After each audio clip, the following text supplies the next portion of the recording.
was a torrent of darkness among the gusty trees. The moon was a ghostly galleon tossed upon cloudy seas.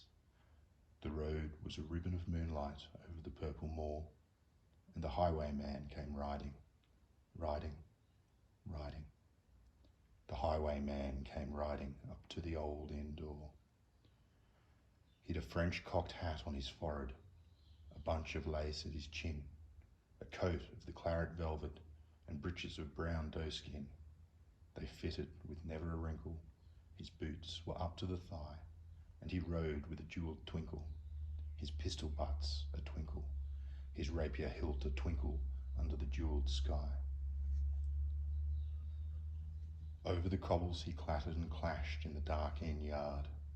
He tapped with his whip on the shutters, but all was locked and barred. He whistled a tune to the window, and who should be waiting there but the landlord's black-eyed daughter, Bess, the landlord's daughter, plaiting a dark red love knot into her long black hair. And dark in the dark old inn yard, a stable wicket creaked, where Tim the ostler listened. His face was white and peaked.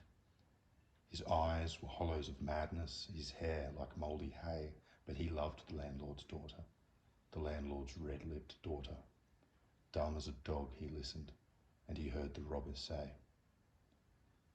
"One kiss, my bonny sweetheart, I'm after a prize tonight, but I shall be back with the yellow gold before the morning light.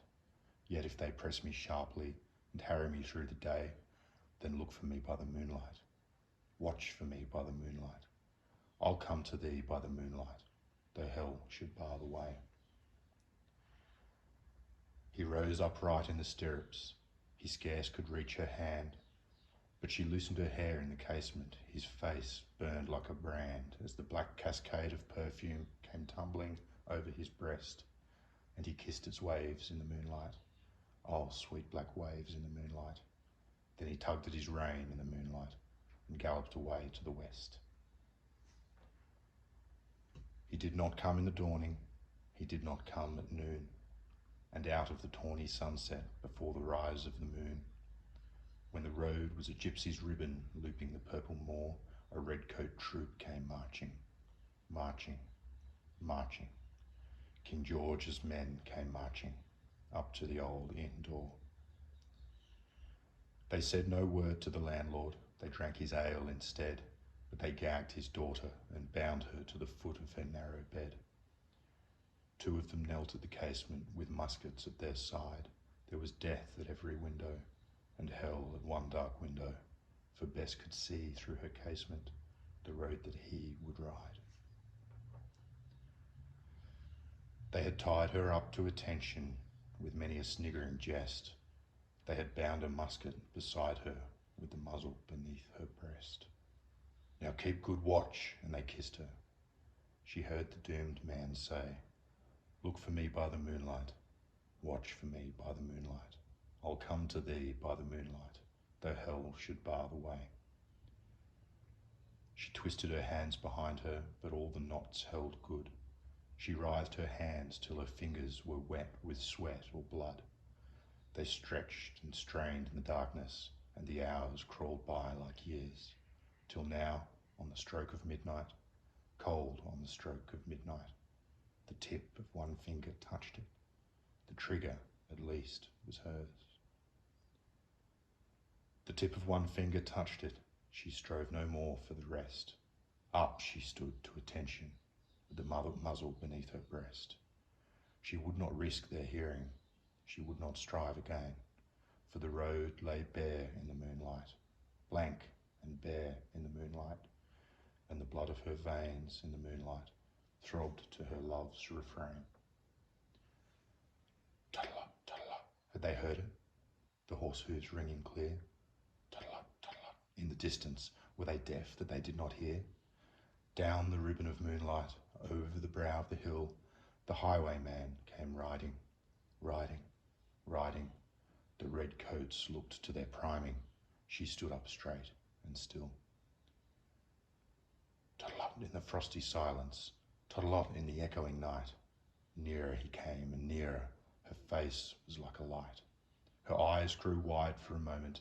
She drew one last deep breath. Then her finger moved in the moonlight. Her musket shattered the moonlight, shattered her breast in the moonlight, and warned him with her death.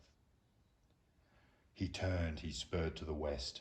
He did not know who stood, bowed with her head over the musket, drenched in her own red blood. Not till the dawn he heard it, and his face grew grey to hear how Bess, the landlord's daughter, the landlord's black-eyed daughter, had watched for her love in the moonlight and died in the darkness there. Back he spurred like a madman, shrieking a curse to the sky, with the white road smoking behind him and his rapier brandished high. Blood red were his spurs in the golden noon, wine red was his velvet coat, when they shot him down on the highway, down like a dog on the highway, and he lay in his blood on the highway, with a bunch of lace at his throat. And still of a winter's night they say, when the wind is in the trees, when the moon is a ghostly galleon tossed upon cloudy seas, when the road is a ribbon of moonlight over the purple moor, a highwayman comes riding, riding, riding. A highwayman comes riding up to the old inn door. Over the cobbles he clatters and clangs in the dark inn yard. He taps with his whip on the shutters, but all is locked and barred.